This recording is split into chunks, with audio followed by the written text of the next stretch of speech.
لو أنزلنا هذا القرآن على جبل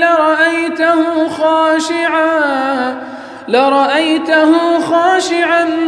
متصدعا من خشية الله وتلك الأمثال نضربها للناس لعلهم يتفكرون. الحمد لله والصلاة والسلام على رسول الله وعلى آله وصحبه ومن والاه. السلام عليكم ورحمة الله. برزان خوش حالم لواني سياسة بيستحب لواني كاين تفسير قرآن بيروز بيمو خزمتان بمن بست رزامندي خواهي يوري وهيوادانم اوي عزيز سودي لور بقرن. أعوذ بالله من الشيطان الرجيم. بسم الله الرحمن الرحيم.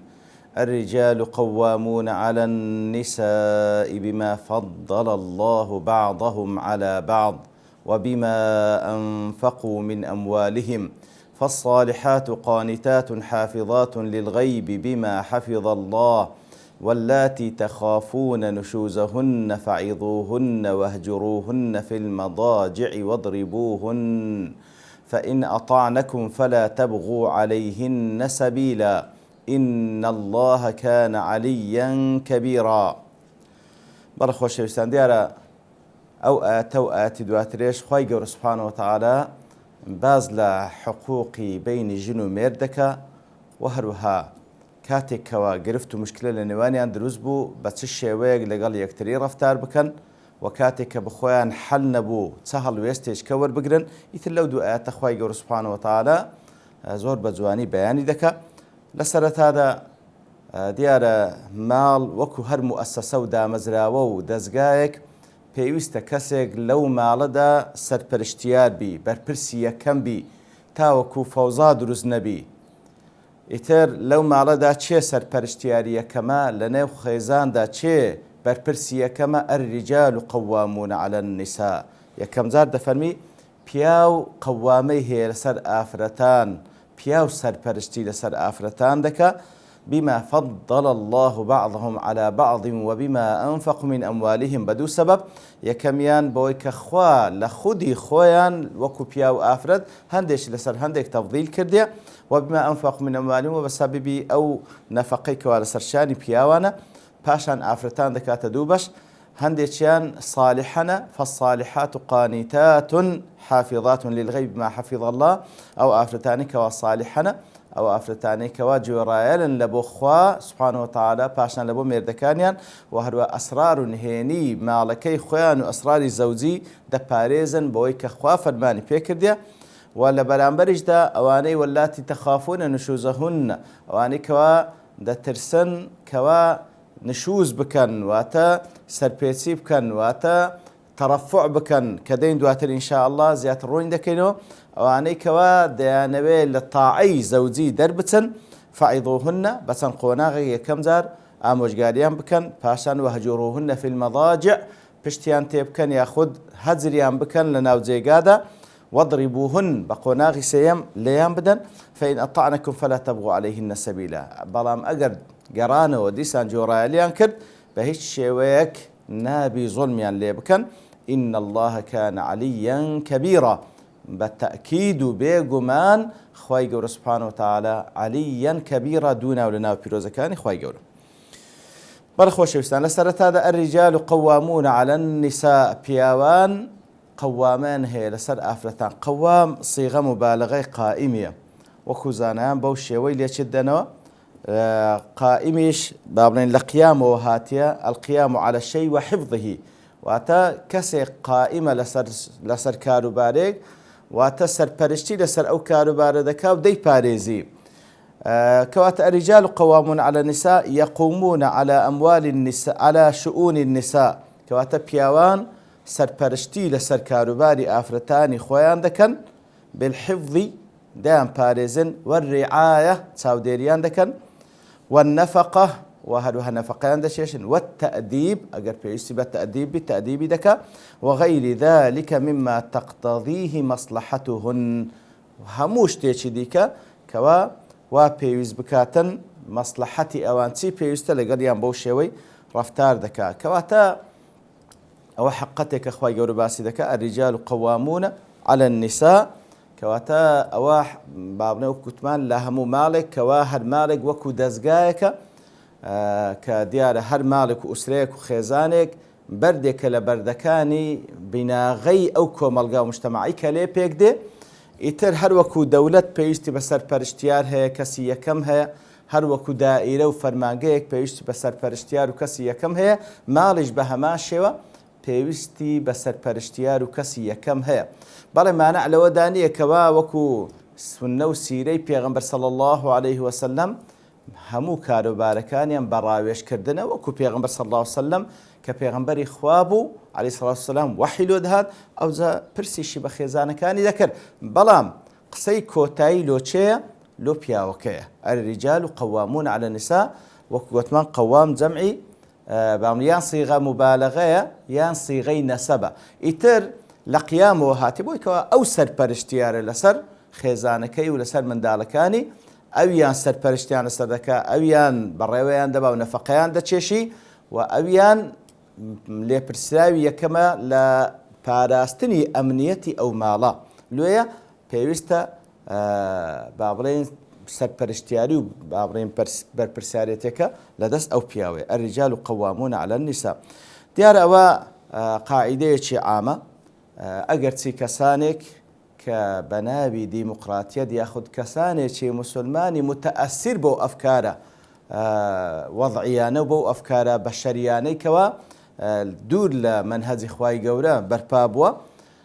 لەوانەیە بڵێن باشە لۆ یعنی ئافرەت سەرپەرشتیار نەبی لەسەر پیاوان لۆ یاخود وەکو یەک پێکەوە سەرپەرشتیار نین لەسەر ماڵەکە دیارە ئەوە شتێکی خەیاڵیە ئەوەی داوا دەکرێت ئەوە شتێکی ئەوەی کە داوا دەکرێت نامەعقول و نامەنطقیە دەبی کەسێک سەرپەرشتیار بی وەکو گوتمان ئەوە مانع لەوەی دانی وە سونە و سیرەی پێغەمبەری صلی الله علیه وسلم شاهدە لەسەرەوەی کەوا ئیش و کارەکانیان بڕیارەکانیان بە مشاوەڕە پێکردنە بەڵام ڕێی ئەخیریش ڕێی پیاوە بە سەبەبی چی خوای گەورە دوو سەبەبی باس کردێ سەبەبی یەکەم بما فضل الله بعضهم على بعض وبما أنفقوا من أموالهم بسبب أوي يكتشان بابلين وهبية واتخواي جور سبحانه وتعالى بي بخشية ببياوان سبب دوامشان كسبية أو كوا بخوي أنزامي ده سبب يكم كوهبية بما فضل الله بعضهم على بعض كواتا بسبب يكم كواخواي جور هنديش لسر هندك تفضيل كردية كواتا لير ده بياواني لسر آفرتان وكو جنس تفضيل كردية وكو زانا لتفسيري أو بشآت ده فرمون أي أن حكمة الله اقتضت حكمة خواي جورا واي بيويس كردي أن يكون الرجال قوامون على النساء بسبب ما فضل الله به الرجال على النساء وكخوا وكو جنسي بياوي لسر جنسي آفرتان تفضيل كده بتي من قوة في الجسم قوتك لجسمي بياو زياتر هي لقوتي آفرت وزيادة في العلم علمي بعام زياتر وقدرة على تحمل أعباء الحياة وتكاليفها وهروات تواناي زياتر بيبخشية لسر أوي كوا تحملي بيداوستيكاني جيانو همو أوشتاني كوا ديتا بيش وتكاليفكاني جيان زياتر لسر شاني بياوة وأويش خواهي قولوا قدرة بيبخشي كوا تحملي بك وما يستتبع ذلك من دفاع عنهن إذا ما تعرضن لسوء وهروها بۆی کەوا ئەگەر هەر خەتەریاتە کات سەرافرەتێ ئەو پیاوە بەرپرسیار یەکەمەکەوە دیفاعی لێ بکە والمراد بالتفضيل تفضيل الجنس على الجنس كاتكوا دفرمي خواي جور سبحانه وتعالى بما فضل الله بعضهم على بعض وتهندش لسهندك تفضيل كواتا جنسي بياوي لسر جنسي أفرتان تفضيل كده أو وكو جنس بقشتي بلام لسر مستوى أفراد لواني آفرت هبي يعني مال هبي كوا آفرتك بابلين زياتر أو توانایانەی کە لە بۆ بەڕێوەبردنی ماڵ هەیە لە بۆ بڕیاردان هەیە لەوانەیە ئافرەتەکە لە پیاوەکە باشتر بی کەواتە لێرەدا ئەوە وەکو صیغەیەکی عامە بما فضل الله بعضهم على بعض جنسی پیاو خوای گەورە تەفضیل کە لەسەر جنسی ئافرەت وەکو جنس بەگشتی بەڵام لەوانەیە تاکتاکەش هەبی ماڵ هەبی ئافرەتەکە فعلا مفضل ترى لسر بياوكا بويكوا أو قدرتي زياترة أو إمكانيتي زياترة أو يان زياتر بابرين صفاتي بربرسياريتي زياتر تيدا لبياوكا أو وكو هموش ما دزاين فعلا لەو حاڵەتەی ئەوە حاڵەتی تاکلایەنە یاخود حاڵەتی فەردیە بەڵام سیغە ئامەکە ئەوها مەگەر پیاوێک بەخۆی تەنازول لە حەق خۆی بکە. ئیتر ئەگەر ئەو تەفضیلە لە ئافرەتێک زیاتر بوو لە پیاوەکەی حتمما ئافرەتەکە زیاتر پیاوەکە بەڕێوە دەباتن ئەو حاڵەتێکی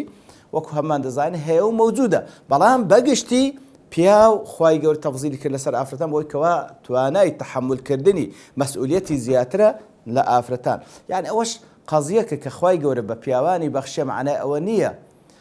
ئەوە نییە کەوا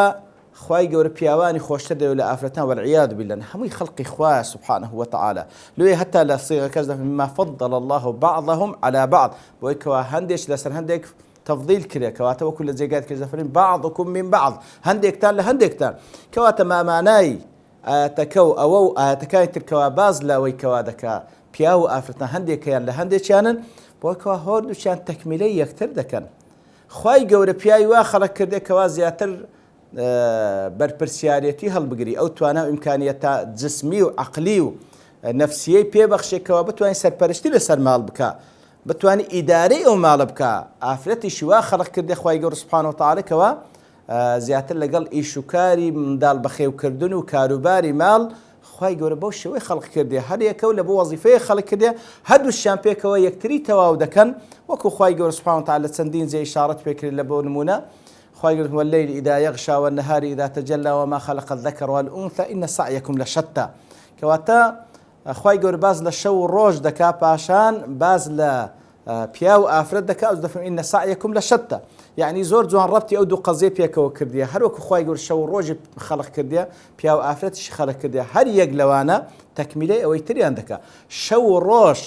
تەکمیلەی یەکتر دەکەن نە ژیان بە تەنها بە شەو بەڕێوە دەچی نە بە ڕۆژیش بە تەنها بەڕێوە دەچیتن هەردووشی پێویستە و تەکمیلەی یەکتر دەکەن ئەو بە تاریکی و بە هودوء و سکوونەکەی ئەویان بە ڕۆژ و بە حەرەکە و بە ئەو شتانی کەوا تێیدا ئەنجام دەدرێتن و ژن و پیاش بە هەمان شێوە ئینە سعیکم لەشەتتا هەرێک لەوان دەورەشی مختلفیە بە هەردووکان ژیان پێکەوە بەڕێوە دەبن ئیتر خوای گەورە وای دانە و ئەو قەوامەتیەی کەوا خوای گەورە دایتە دەست پیاوان زیاتر مەسئولیەتە کەواتە زیاتر تەکلیفە نەک تەشریف بی بەڕاستی تەکلیفی زیاتر لەسەر شانە لە ئافرەتان خوای گەورە سبحانه وتعالى لە بۆ بەڕێوەبردنی ئەو ژیانی هەر ئوسرەیەک خوای گەورە ئەو هایدانە كانت السبب يكن بما فضل الله بعضهم على بعض وبما أنفقوا من أموالهم وبسبب أويكوا أوان مكلف بياوان مكلف بويكوا نفقي خيزان من دالي بتشيشي حتى أجر خيزان كشي دولة من ديجبي بياو لسريتي نفقي بتشيشي مجر لا أوي خوي بابرين لا مجر لا تاچی خۆی یاخود هەستکردن بە مەسئولیەت و مساعدەکردنی پیاوەکەی بتوانانی یارمەتی بدە ئەگەر هەیبوو ئەگەر نا ئەسڵ وایە ئافرەت هەشی بیتن مکەلەف نییە کەوا نەفەقەی خۆی بچێشی پیاو دەبی نەفەقەی بچێشی بەڵام ئەگەر یارمەتیشی بدا طبعا ئەوە هەم وەکو خەیرە هەم وەکو سەدەقەی هەم خۆشەویستی زیاتر دەبی لە نێوانیان ئیتر خوای گەورە سبحانه وتعالى ئەو دوو سەبەبی باس کردێ لێ زانایان کە باز دەکەن لەوەی کەوا ئەو قەوامەتەی کە خوای گەورە دایتە دەست پیاوان لەسەر ئافرەتان بەو دوو سەبەبەیە ئیتر ئەگەر هەر پیاوێک یەک لەو دوو سەبەبە یاخود هەردووشی لەدەستدا اعتیادیە دەبی تەنازول لە قەوامەتەکەی خۆشی بکە کەواتە ئەگەر نەیتوانی نەفەقەی خێزانەکەی بچێشی جێ و ڕێ و ماڵ و نەفەقە و کیسوە و تەعامی لۆ پەیدا بکاتن حەقی خۆشتی تکەوە تەنازول لە قەوامەکەی بکە ئەگەر بێت و ئەوەی پێ دابین نەکرا و هەروەها یاخود لەو ڕوەیکەوە فضل الله بعضهم على بعض دیتمان ئافرەتەکە فعلا بإمكانيترە واتە بابنین صفاتی ئیداری و قیادی زیاتر لە خێزانەکەی هەیە نەوەک لە پیاوەکەی لە حاڵەتی عینی دەبی تەنازول لە قەوامەکەی بکە کەواتە بە هەر حاڵ پیاوان کە قەوامەتیان لەسەر ئافرەتان بەو دوو سەبەبەیە بە سەبەبی یەکەم کەوا تەفضیلی خوای گەورەیە سبحانه وتعالى کە هەندێک لەسەر هەندێک تەفضیل کردێ وەکو گوتمان لە ئیمکانیەتی مادی و معنەوی و جسمی و سەبەبی دووەمیش بما أنفقوا من أموالهم بەو دوو سەبەبە خوای گەورە سبحانه وتعالى تەفضیلی پیاوانی لەسەر ئافرەتان کرد لێردا وەکو زانایان دەفەرمون حتا وەکو طبعا مارەیی واجبە لەسەر پیاو لە بۆ ئافرەت دابین بکاتن ئەوجا بەڕێوەبردنی ژیانیان و چەندین شتی دیکەش کە وەکو زانایان لەسەر ئەو بابەتە باسییان کردێ کە فعلا وكو آلوسي رحمة خوي دفرمي استدل بلا على أن للزوج التأديب زوجته ومنعها من الخروج وأن عليها طاعته إلا في معصية الله تعالى كوات ما دام قوامي هي ما دام مسؤولية سرشان قرسترا كواتا بياو سرپرست لسر خيزان كأجر بيوس بالتأديب دكا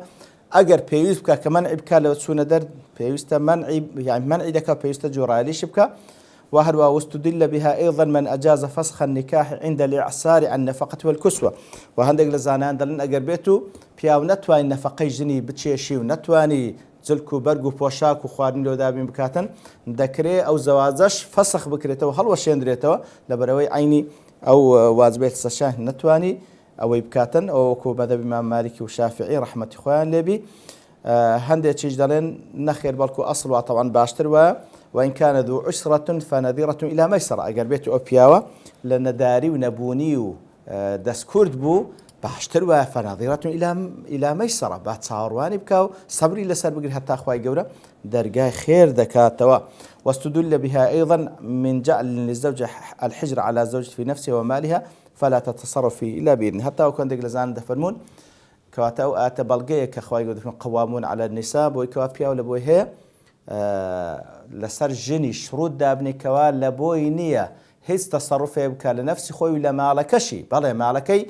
إلزامناك كوصرفي بكاتن لخوي وياخذ لمن ذلك يعني بلام إذن شيلي ونقريت النبي صرفي بكا كواتا وش هي كوكو زانان دا فرمون بياو لبوي هي حساب لقل خزانك بكا بس أو مالت بوشيوي تصرف بكدي وبتايبتش أقرب كات الشرط يجلسري بلام لبوي نية ليور بقريتن بزوري والله أعلم دي أرشتي دي كجل سر أوبابة زورة كبشتواني خواي يقول لواني دا تو دينو بحسي دكين وصلى الله وسلم على نبينا محمد وعلى آله وصحبه أجمعين وآخر دعوانا أن الحمد لله رب العالمين. لو أنزلنا هذا القرآن على جبل لرأيته خاشعا متصدعا من خشية الله وتلك الأمثال نضربها للناس لعلهم يتفكرون.